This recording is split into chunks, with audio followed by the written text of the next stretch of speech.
आदरणीय अध्यक्ष महोदय, मैं आपका और सदन के सभी माननीय सदस्यों का हृदय से आभार व्यक्त करता हूं कि हमने इस महत्वपूर्ण अवसर पर एक सामूहिक चर्चा का रास्ता चुना है, जिस मंत्र ने, जिस जयघोष ने देश की आजादी के आंदोलन को ऊर्जा दी थी, प्रेरणा दी थी, त्याग और तपस्या का मार्ग दिखाया था, उस वंदे मातरम का पुण्य स्मरण करना इस सदन में हम सबका ये बहुत बड़ा सौभाग्य है। और हमारे लिए गर्व की बात है कि वंदे मातरम के 150 वर्ष निमित्त इस ऐतिहासिक अवसर के हम साक्षी बन रहे हैं।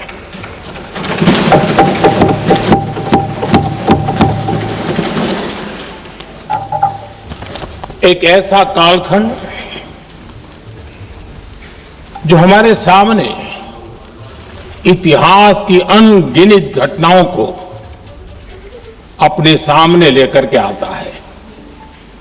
ये चर्चा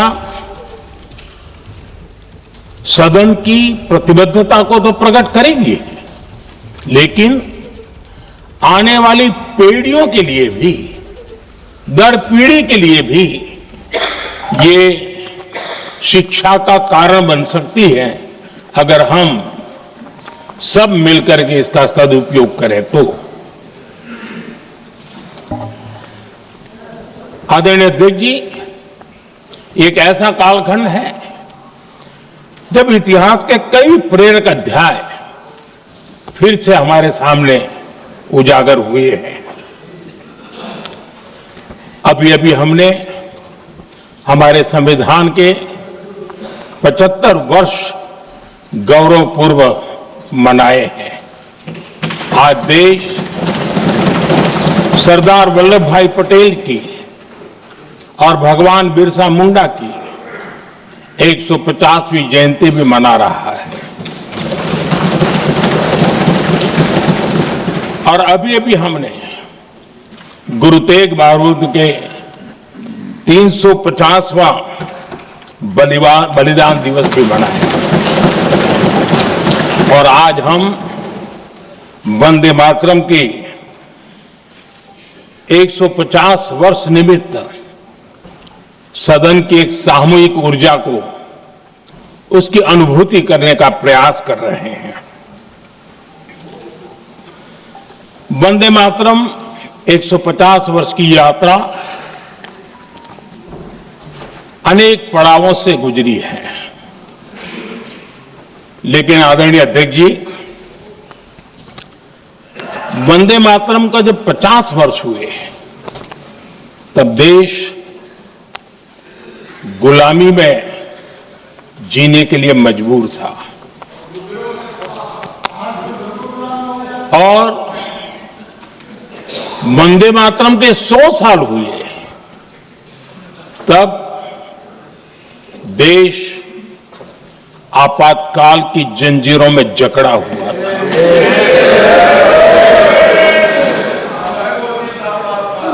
जब वंदे मातरम 100 साल के अत्यंत उत्तम पर्व था, तब भारत के संविधान का गला घोंट दिया गया था।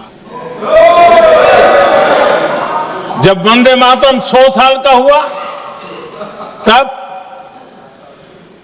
देशभक्ति के लिए जीने मरने वाले लोगों को जेल के सलाखों के पीछे बंद कर दिया गया था। जिस वंदे मातरम के गीत ने देश को आजादी की ऊर्जा दी थी, उसके जब 100 साल हुए तो दुर्भाग्य से एक काला कालखंड हमारे इतिहास में उजागर हो गया। हम लोकतंत्र के गिरोह में थे,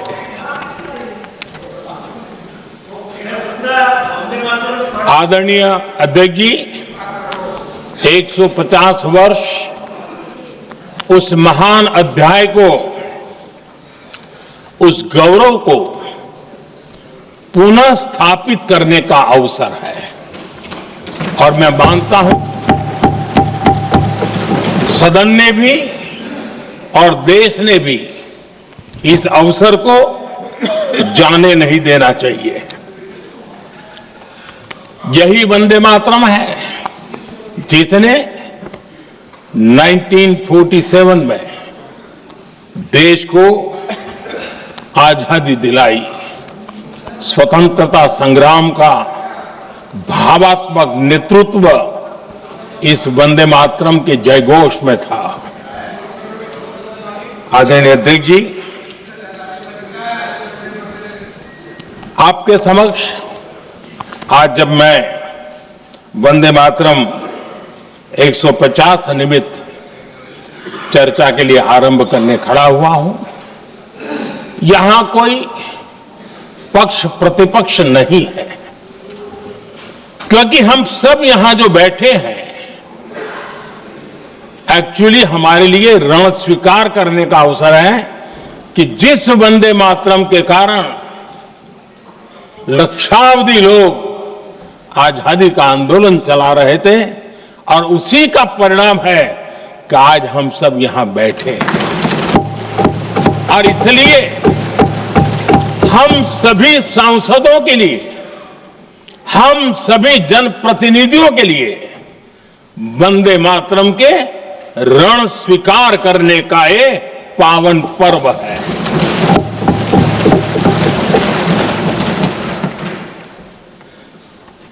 और इससे हम प्रेरणा लेकर के वंदे मातरम की जिस भावना ने देश की आजादी का जंग लड़ा, उत्तर दक्षिण पूर्व पश्चिम पूरा देश एक स्वर से वंदे मातरम बोल के आगे बढ़ा। फिर से एक बार अवसर है कि आओ हम सब मिल के चले, देश को साथ लेके चले। आजादी के दीवानों ने जो सपने देखे थे उन सपनों को पूरा करने के लिए वंदे मातरम 150 हम सबकी प्रेरणा बने, हम सबकी ऊर्जा बने और देश आत्मनिर्भर बने। 2047 में विकसित भारत बना करके हम रहे, इस संकल्प को दोहराने के लिए ये वंदे मातरम हमारे लिए एक बहुत बड़ा अवसर है। आदरणीय अध्यक्ष जी, दादा तबीयत तो ठीक है ना? नहीं, कभी कभी इस उम्र में हो जाता है। आदरणीय अध्यक्ष जी, वंदे मातरम की इस यात्रा की शुरुआत बंकिम चंद्र जी ने 1875 में की थी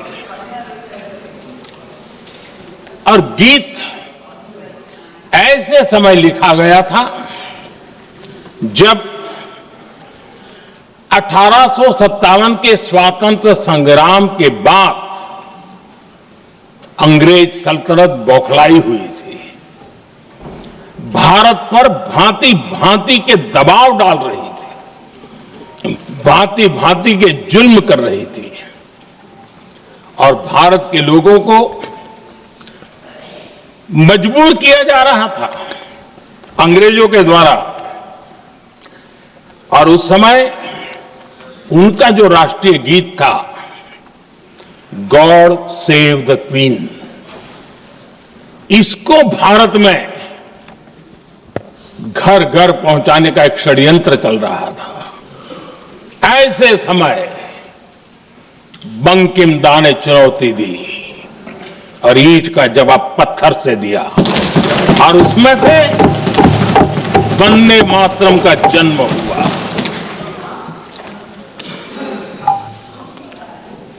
इसके कुछ वर्ष बाद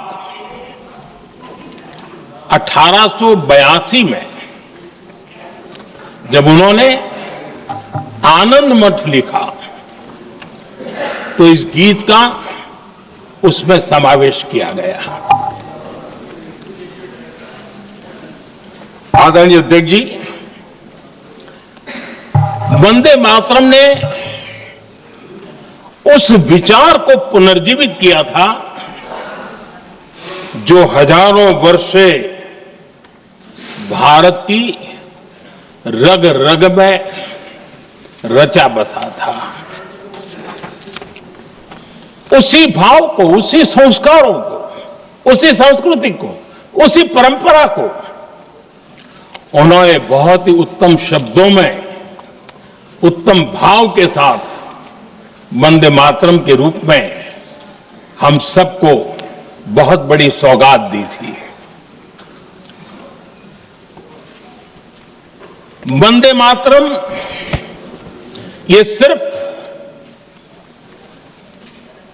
केवल राजनैतिक आजादी की लड़ाई का मंत्र नहीं था। सिर्फ हम अंग्रेज जाए और हम खड़े हो जाए, अपने राह पर चले, इतने मात्र तक वंदे मातरम प्रेरित नहीं करता था, उससे कहीं आगे था। आजादी की लड़ाई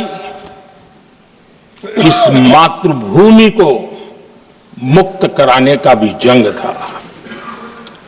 अपनी मां भारती को उन बेड़ियों से मुक्ति दिलाने का एक पवित्र जंग था। और वंदे मातरम की पृष्ठभूमि हम देखें, उसके संस्कार सरिता देखें, तो हमारे यहां वेद काल से एक बात बार बार हमारे सामने आई है। जब वंदे मातरम कहते हैं तो वही वेद काल की बात हमें याद आती है। वेद काल से कहा गया है, माता भूमि ही पुत्रो अहम पृथिव्याः,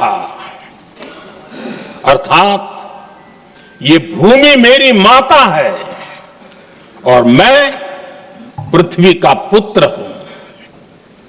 आदरणीय अध्यक्ष जी, यही वो विचार है जिसको प्रभु श्री राम ने भी लंका के वैभव को छोड़ते हुए कहा था,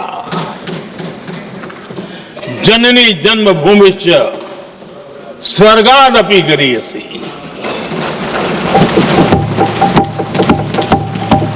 वंदे मातरम यही महान सांस्कृतिक परंपरा का एक आधुनिक अवतार है। आदरणीय अध्यक्ष जी, बंकिम दा ने जब वंदे मातरम की रचना की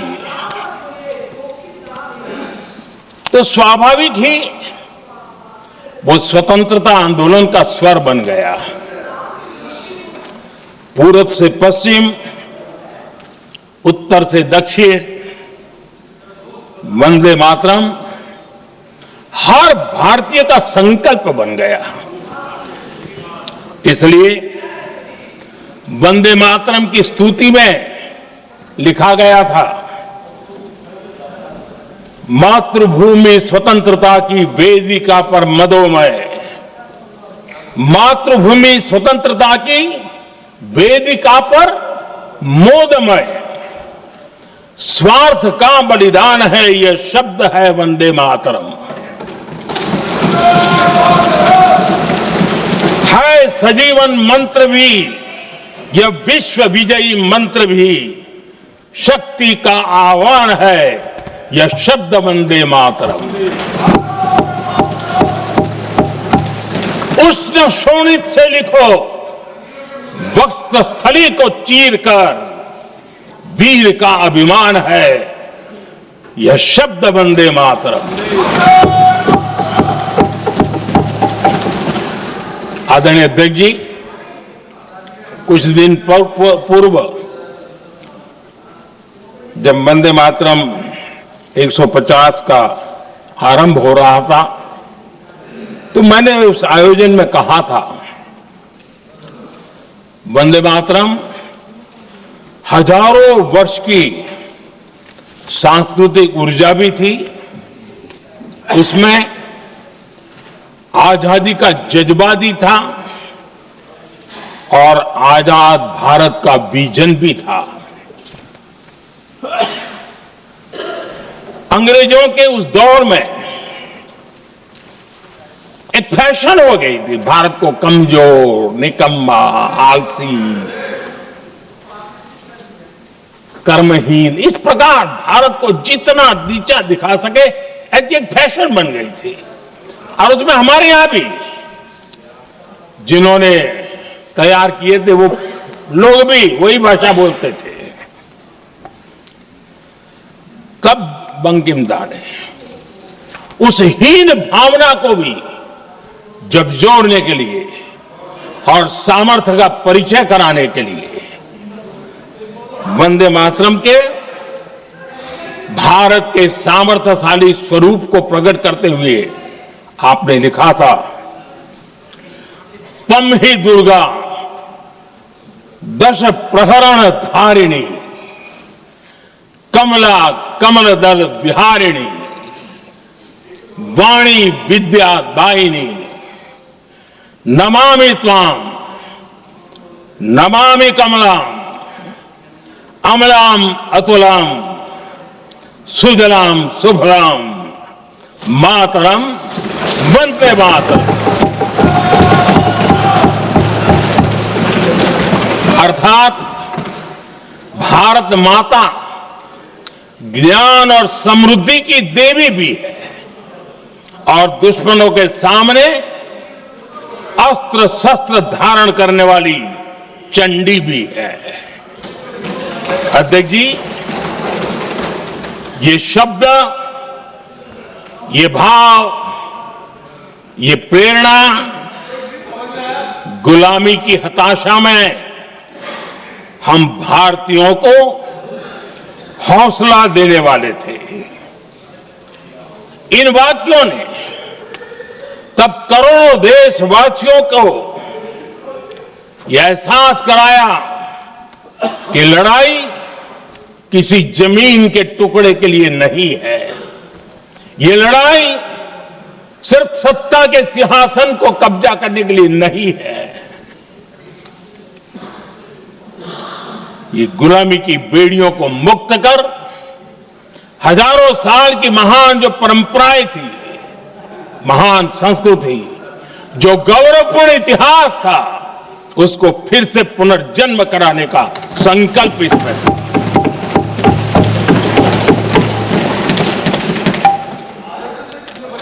आदरणीय अध्यक्ष जी,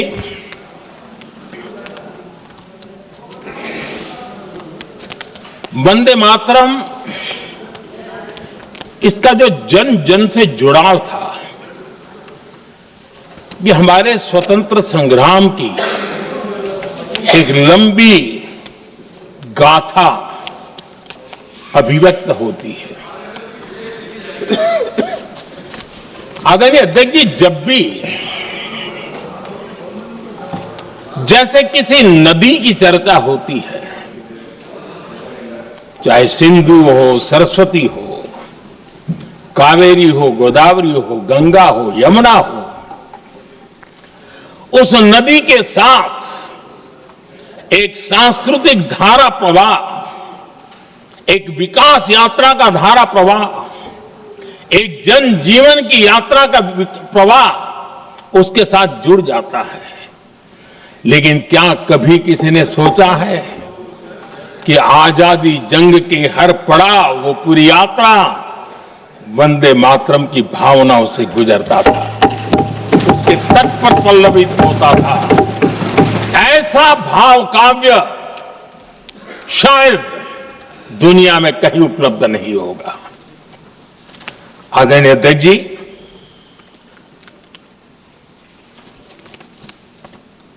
अंग्रेज समझ चुके थे कि 1857 के बाद लंबे समय तक भारत में टिकना उनके लिए मुश्किल लग रहा था। और जिस प्रकार से वो अपने सपने लेकर के आए थे, तब उनको लगा कि जब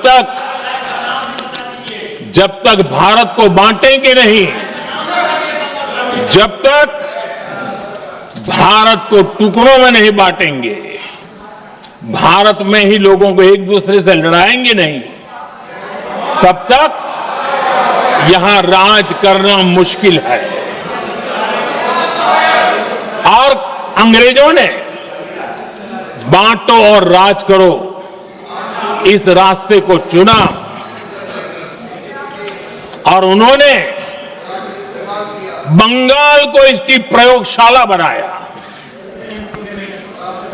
क्योंकि अंग्रेज भी जानते थे वो एक वक्त था जब बंगाल का बौद्धिक सामर्थ्य देश को दिशा देता था, देश को ताकत देता था, देश को प्रेरणा देता था। और इसलिए अंग्रेज भी चाहते थे कि बंगाल का ये जो सामर्थ्य है वो पूरे देश की शक्ति का एक प्रकार से केंद्र बिंदु है। और इसलिए अंग्रेजों ने सबसे पहले बंगाल के टुकड़े करने की दिशा में काम किया। और अंग्रेजों का मानना था कि एक बार बंगाल टूट गया तो ये देश भी टूट जाएगा और वो यावत चंद्र दिवाकरो राज करते रहेंगे, ये इनकी सोच थी। 1905 में अंग्रेजों ने बंगाल का विभाजन किया, लेकिन जब अंग्रेजों ने 1905 में ये पाप किया तो वंदे मातरम चट्टान की तरह खड़ा रहा। बंगाल की एकता के लिए वंदे मातरम गली गली का नाद बन गया था और वही नारा प्रेरणा देता था। अंग्रेजों ने बंगाल विभाजन के साथ ही भारत को कमजोर करने के बीच और अधिक बोने की दिशा पकड़ ली थी। लेकिन वंदे मातरम एक स्वर एक सूत्र के रूप में अंग्रेजों के लिए चुनौती बनता गया और देश के लिए चट्टान बनता गया। आदरणीय अध्यक्ष जी, बंगाल का विभाजन तो हुआ, लेकिन एक बहुत बड़ा स्वदेशी आंदोलन खड़ा हुआ और तब वंदे मातरम हर तरफ गूंज रहा था। अंग्रेज समझ गए थे कि बंगाल की धरती से निकला बंकिम दा का ये भाव सूत्र।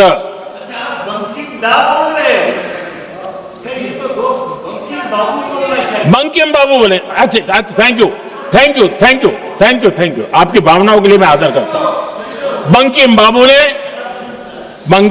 ने थैंक यू दादा, थैंक यू। हाँ,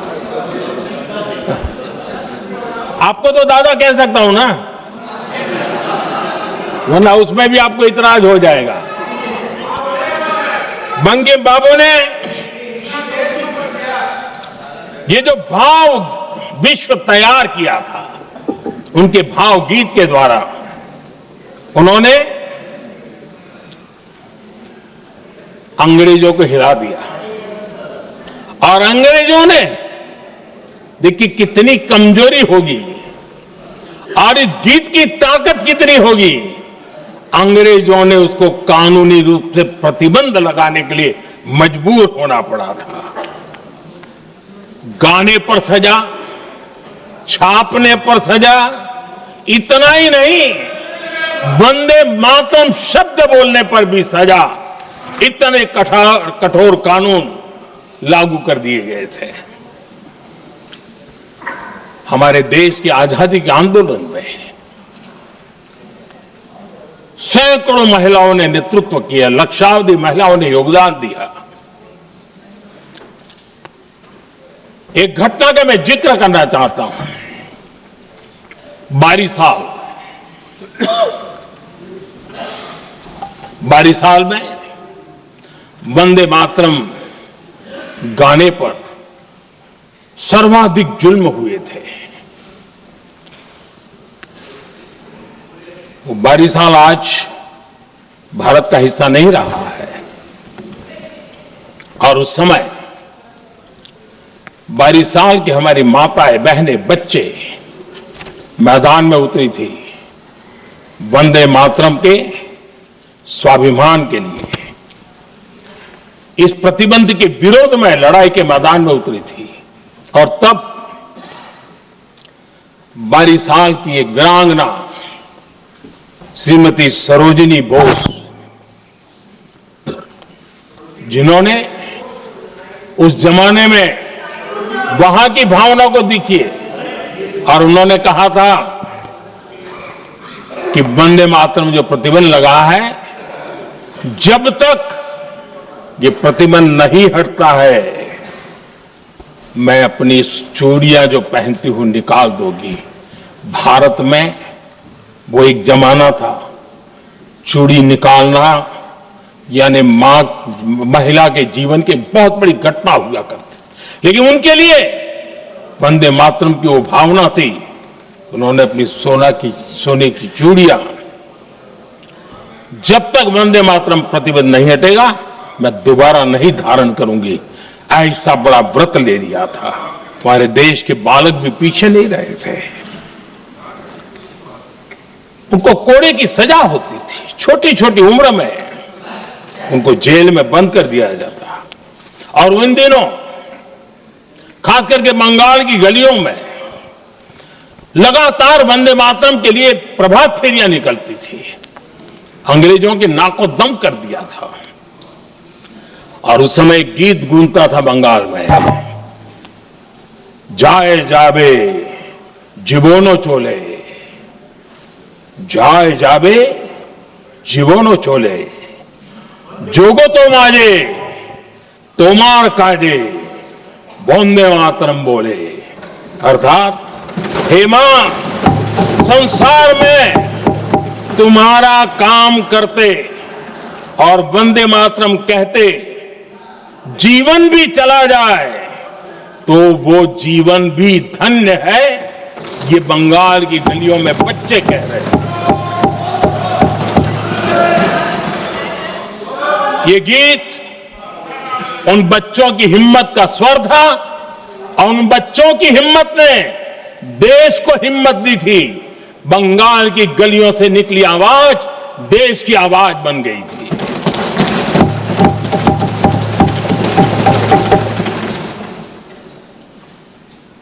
उन्नीस 1905 में फरीदपुर के गांव में बहुत छोटी छोटी उम्र के बच्चे जब वंदे मातरम के नारे लगा रहे थे, अंग्रेजों ने बेरहमी से उन पर कोड़े मारे थे।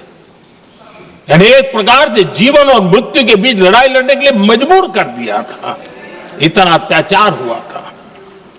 1906 में नागपुर में नील सिटी हाई स्कूल के उन बच्चों पर भी अंग्रेजों ने ऐसे ही जुल्म किए थे। गुनाह यही था कि वो एक स्वर से वंदे मातरम बोल करके खड़े हो गए थे। उन्हें वंदे मातरम के लिए मंत्र का महात्म्य अपनी ताकत से सिद्ध करने का प्रयास किया था। हमारे जांबाज सपूत बिना किसी डर के फांसी के तख्त पर चढ़ते थे और आखिरी सांस तक वंदे मातरम, वंदे मातरम, वंदे मातरम, यही उनका भाव घोष रहता था। खुदीराम बोस, मदनलाल ढींगरा, राम प्रसाद बिस्मल, अशफाक उल्लाह खान, रोशन सिंह, राजेंद्र नाथ लाहिड़ी, रामकृष्ण विश्वास, अनगिनत जिन्होंने वंदे मातरम कहते कहते फांसी के फंदे को अपने गले पर लगाया था। लेकिन देखिए, ये अलग अलग जेलों में होता था, अलग अलग इलाकों में होता था। प्रक्रिया करने वाले चेहरे अलग थे, लोग अलग थे, जिन पर जुल्म हो रहा था उनकी भाषा भी अलग थी, लेकिन एक भारत श्रेष्ठ भारत, इन सब का मंत्र एक ही था, वंदे मातरम।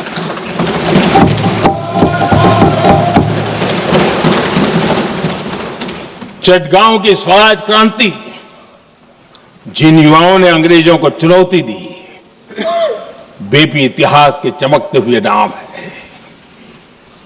हरगोपाल बाल, पुलिन विकास घोष, त्रिपुर सेन, इन सब ने देश के लिए अपना बलिदान दिया।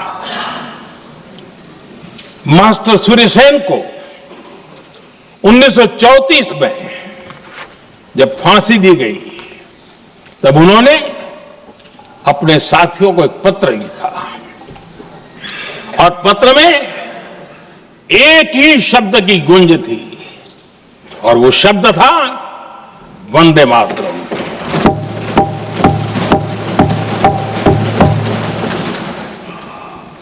आदरणीय अध्यक्ष जी, हम देशवासियों को गर्व होना चाहिए। दुनिया के इतिहास में कहीं पर भी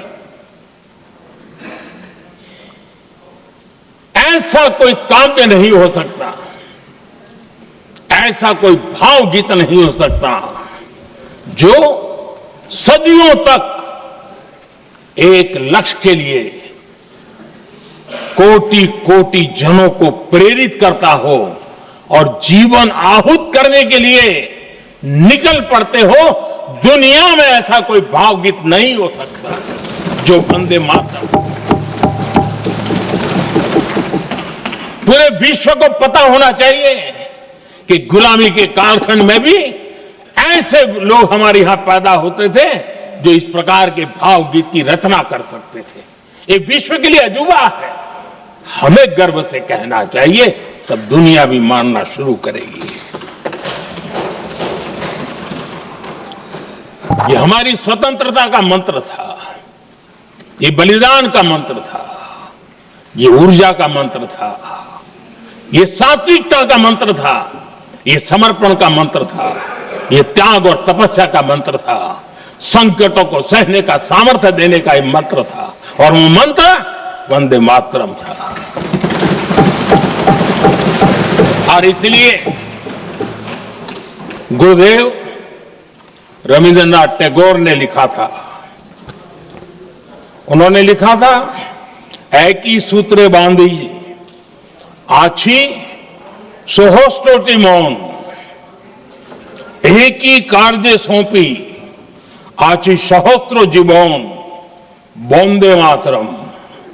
अर्थात एक सूत्र में बंधे हुए सहस्त्र मन, एक ही कार्य में अर्पित सहस्त्र जीवन वंदे मातरम।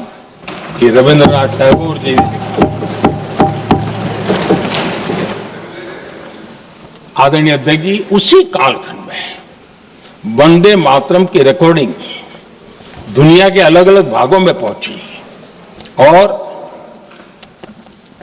लंदन में जो क्रांतिकारियों की एक प्रकार से तीर्थ भूमि बन गया था, वो लंदन का इंडिया हाउस, वीर सावरकर जी ने वहां वंदे मातरम गीत और वहां ये गीत बार बार गूंजता था। देश के लिए जीने मरने वालों के लिए वो एक बहुत बड़ा प्रेरणा का अवसर रहता था। उसी समय बिपिन चंद्र पाल और महर्षि अरविंद घोष, उन्होंने अखबार निकाले, उस अखबार का नाम भी उन्होंने वंदे मातरम रखा।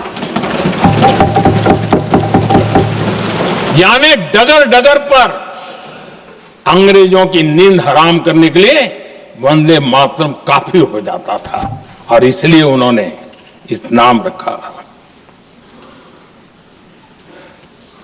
अंग्रेजों ने अखबारों पर रोक लगा दी तो मैडम भिकाजी कामा ने पेरिस में एक अखबार निकाला और उसका नाम उन्होंने वंदे मातरम रखा। आदरणीय अध्यक्ष जी, वंदे मातरम ने भारत को स्वावलंबन का रास्ता भी दिखाया। उस समय माचिस की डिबिया, मैच बॉक्स, वहां से लेकर के बड़े बड़े शिप, उस पर भी वंदे मातरम लिखने की परंपरा बनी और बाहरी कंपनियों को चुनौती देने का एक माध्यम बन गया, स्वदेशी का एक मंत्र बन गया। आजादी का मंत्र स्वदेशी के मंत्र की तरफ विस्तार होता गया। आदरणीय अध्यक्ष जी, मैं एक और घटना का जिक्र भी करना चाहता हूं। 1907 में जब वीओ चिदम्बरम पिल्लाई उन्होंने स्वदेशी कंपनी का जहाज बना तो उस पर भी लिखा था वंदे मातरम।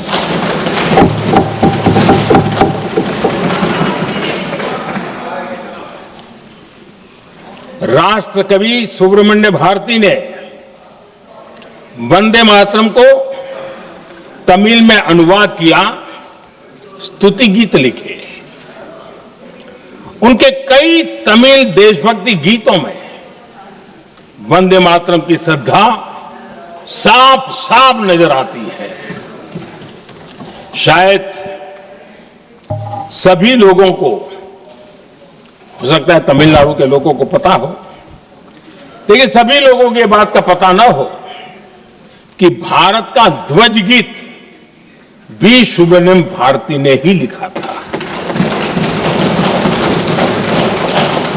उस ध्वज गीत का वर्णन जिस पर वंदे मातरम लिखा हुआ था, तमिल में इस ध्वज गीत का शीर्षक था ताइन माणी कोड़ी पारीर, तालंदु पणिंदु पुलहिंद्रु वारीर।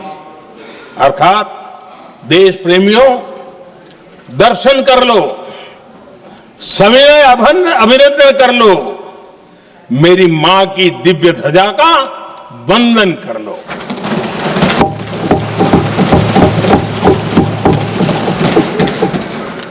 आदरणीय अध्यक्ष महोदय, मैं आज इस सदन में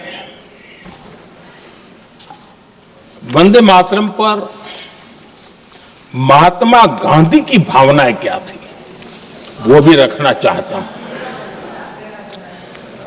दक्षिण अफ्रीका से प्रकाशित एक साप्ताहिक पत्रिका निकलती थी, इंडियन ओपिनियन, और इस इंडियन ओपिनियन में महात्मा गांधी ने 2 दिसंबर 1905 जो लिखा था उसको मैं कोट कर रहा हूं।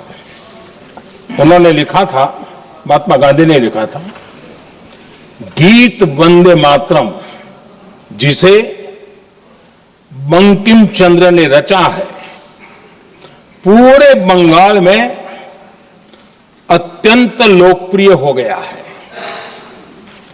स्वदेशी आंदोलन के दौरान बंगाल में विशाल सभाएं हुई जहां लाखों लोग इकट्ठा हुए और बंकिम का यह गीत गाया। गांधी जी आगे लिखते हैं, ये बहुत महत्वपूर्ण है। वो लिखते हैं, ये 1905 की बात है। उन्होंने लिखा, यह गीत इतना लोकप्रिय हो गया है जैसे ये हमारा नेशनल एंथम बन गया है।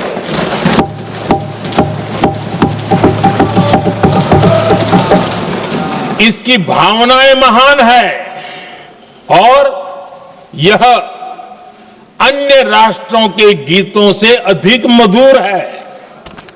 इसका एकमात्र उद्देश्य हम में देशभक्ति की भावना जगाना है।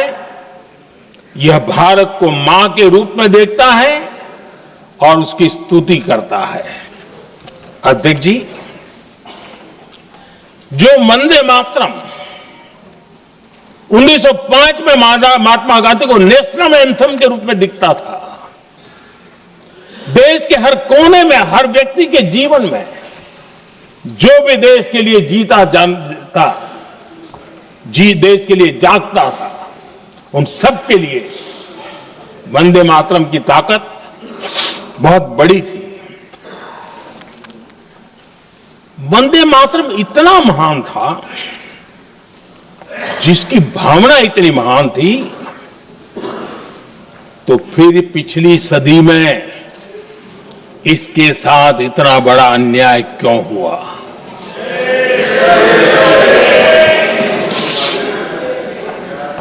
वंदे मातरम के साथ विश्वासघात क्यों हुआ?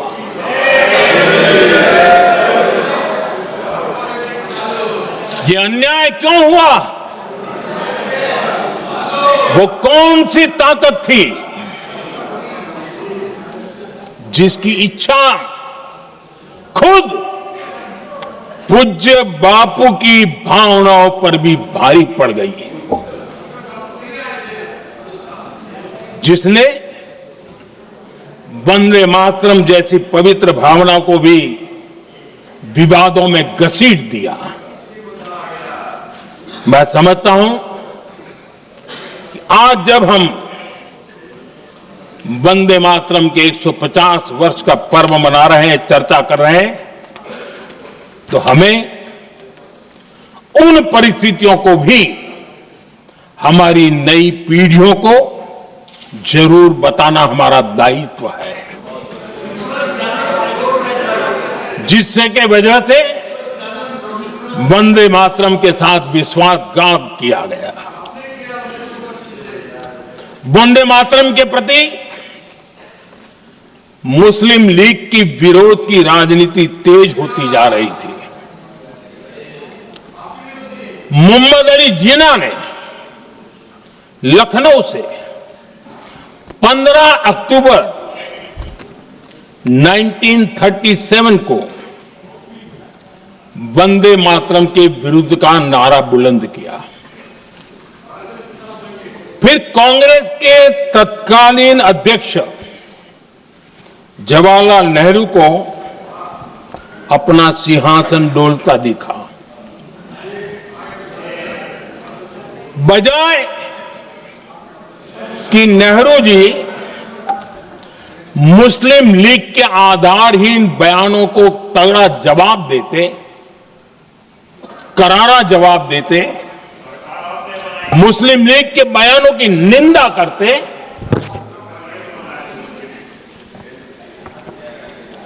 और वंदे मातरम के प्रति खुद की भी और कांग्रेस पार्टी की भी निष्ठा को प्रकट करते हैं। लेकिन उल्टा हुआ। वो ऐसा क्यों कर रहे, वो तो पूछा ही नहीं, न जाना, लेकिन उन्होंने वंदे मातरम की ही पड़ताल शुरू कर दी। जिन्ना के विरोध के 5 दिन बाद ही 20 अक्टूबर को नेहरू जी ने नेताजी सुभाष बाबू को चिट्ठी लिखी। उस चिट्ठी में जिन्ना की भावना से नेहरू जी अपनी सहमति जताते हुए कि वंदे मातरम की, ये जो उन्होंने सुभाष बाबू को लिखा है, वंदे मातरम की आनंद मठ वाली पृष्ठभूमि मुसलमानों को इरिटेट कर सकती है। मैं नेहरू जी का कोट पढ़ता हूं। नेहरू जी कहते हैं, मैंने वंदे मातरम गीत का बैकग्राउंड पढ़ा है। नेहरू जी फिर लिखते हैं, मुझे लगता है कि ये जो बैकग्राउंड है इससे मुस्लिम भड़केंगे। साथियों, इसके बाद कांग्रेस की तरफ से बयान आया कि 26 अक्टूबर से कांग्रेस कार्य समिति की एक बैठक कोलकाता में होगी, जिसमें वंदे मातरम के उपयोग की समीक्षा की जाएगी। बंकिम बाबू का बंगाल, बंकिम बाबू का कोलकाता, और उसको चुना गया और वहां पर समीक्षा करना तय किया। पूरा देश हतप्रभ था, पूरा देश हैरान था। पूरे देश में देशभक्तों ने इस प्रस्ताव के विरोध में देश के कोने कोने में प्रभात फेरियां निकाली, वंदे मातरम गीत गाया। लेकिन देश का दुर्भाग्य कि 26 अक्टूबर को कांग्रेस ने वंदे मातरम पर समझौता कर लिया।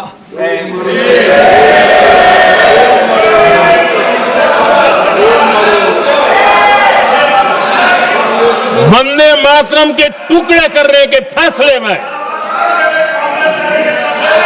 वंदे मातरम के टुकड़े कर दिए। उस फैसले के पीछे नकाब ये पहना गया, चोला ये पहना गया कि ये तो सामाजिक सद्भाव का काम है। लेकिन इतिहास इस बात का गवाह है कि कांग्रेस ने मुस्लिम लीग के सामने घुटने टेक दिए और मुस्लिम लीग के दबाव में किया। और कांग्रेस का ये तुष्टीकरण की राजनीति को साधने का एक तरीका था। आदरणीय अध्यक्ष जी, तुष्टीकरण की राजनीति के दबाव में कांग्रेस वंदे मातरम के बंटवारे के लिए झुकी। इसलिए कांग्रेस को एक दिन भारत के बंटवारे के लिए झुकना पड़ा।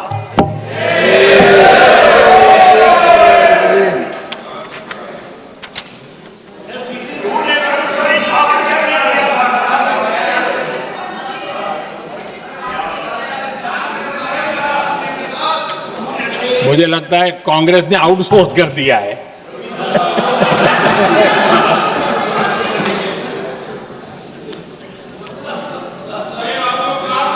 दुर्भाग्य से कांग्रेस की नीतियां वैसी की वैसी थी है, और इतना ही नहीं, आईएनसी चलते चलते एमएमसी हो गया है।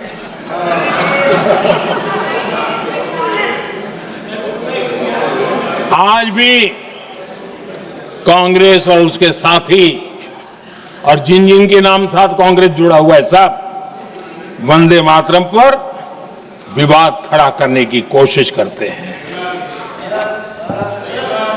आदरणीय अध्यक्ष महोदय, किसी भी राष्ट्र का चरित्र, उसकी जीवटता, उसके अच्छे कालखंड से ज्यादा जब चुनौतियों का कालखंड होता है, जब संकटों का कालखंड होता है, तब प्रकट होती है, उजागर होती है और सत्य अर्थ में कसौटी से कसी जाती है। जब कसौटी का काल आता है, तब ही ये सिद्ध होता है कि हम कितने दृढ़ हैं, कितने सशक्त हैं, कितने सामर्थ्यवान हैं। 1947 में देश आजाद होने के बाद देश की चुनौतियां बदली, देश की प्राथमिकताएं बदली, लेकिन देश का चरित्र, देश की जीवटता वही रही, वही प्रेरणा मिलती रही। भारत पर जब जब संकट आए, देश हर बार वंदे मातरम की भावना के साथ आगे बढ़ा।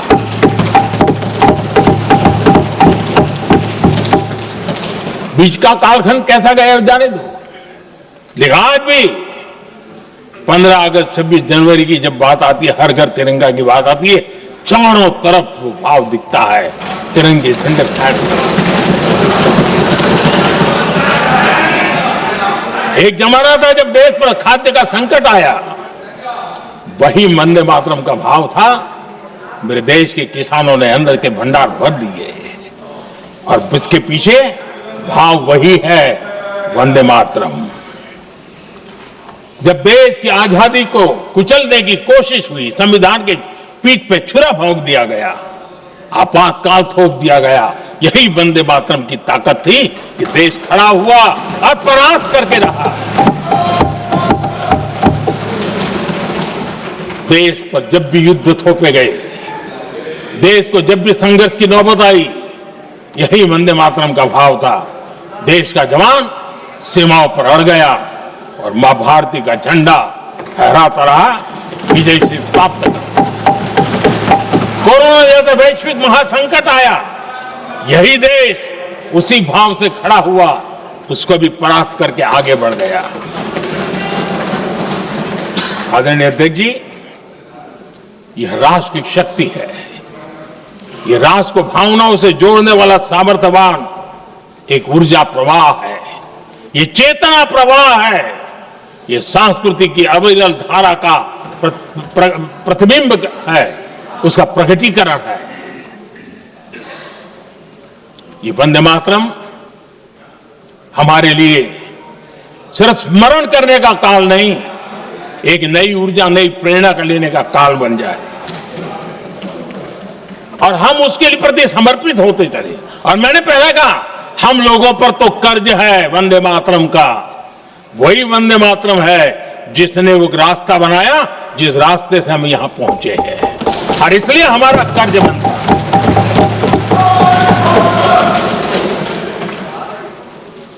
भारत हर चुनौतियों को पार करने में सामर्थ्य है।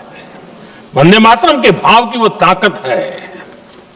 वंदे मातरम ये सिर्फ गीत या भावगीत नहीं, ये हमारे लिए प्रेरणा है, राष्ट्र के प्रति कर्तव्यों के लिए हमें झकझोरने वाला काम है, और इसलिए हमें निरंतर इसको करते रहना होगा। हम आत्मनिर्भर भारत का सपना लेकर के चल रहे हैं, इसको पूरा कर रहे हैं। वंदे मातरम हमारी प्रेरणा है। हम स्वदेशी आंदोलन को ताकत देना चाहते हैं। समय बदला होगा, रूप बदले होंगे, लेकिन पूज्य गांधी ने जो भाव व्यक्त किया था, उस भाव की ताकत आज भी मौजूद है, और वंदे मातरम हमें जोड़ता है। देश के महापुरुषों का सपना था स्वतंत्र भारत का। देश की आज की पीढ़ी का सपना है समृद्ध भारत का। आजाद भारत का सपने को सिंचा था वंदे भारत की भावना है, वंदे मातरम की भावना ने। समृद्ध भारत के सपने को सींचेगा वंदे मातरम की भावना। उसी भावना को लेकर के हमें आगे चलना है, और हमें आत्मनिर्भर भारत बनाना। 2047 में देश विकसित भारत बन के रहे। अगर आजादी के 50 साल पहले कोई आजाद भारत का सपना देख सकता था, तो 25 साल पहले हम भी तो समृद्ध भारत का सपना देख सकते हैं, विकसित भारत का सपना देख सकते हैं, और इस सपने के लिए अपने आप को खपा भी सकते हैं। इसी मंत्र, इसी संकल्प के साथ वंदे मातरम हमें प्रेरणा देता रहे। वंदे मातरम का हम रण स्वीकार करें, वंदे मातरम की भावना को लेकर के चले, देशवासियों को साथ लेकर के चले, हम सब मिलकर के चले, इस सपने को पूरा करें। इसी एक भाव के साथ ये चर्चा का आज आरंभ हो रहा है। मुझे पूरा विश्वास है कि दोनों सदनों में देश के अंदर वो भाव भरने वाला कारण बनेगा, देश को प्रेरित करने वाला कारण बनेगा, देश की नई पीढ़ी को ऊर्जा देने का कारण बनेगा। इन्हीं शब्दों के साथ आपने मुझे अवसर दिया, मैं आपका बहुत बहुत आभार व्यक्त करता हूं। बहुत बहुत धन्यवाद। वंदे मातरम, वंदे मातरम, वंदे मातरम।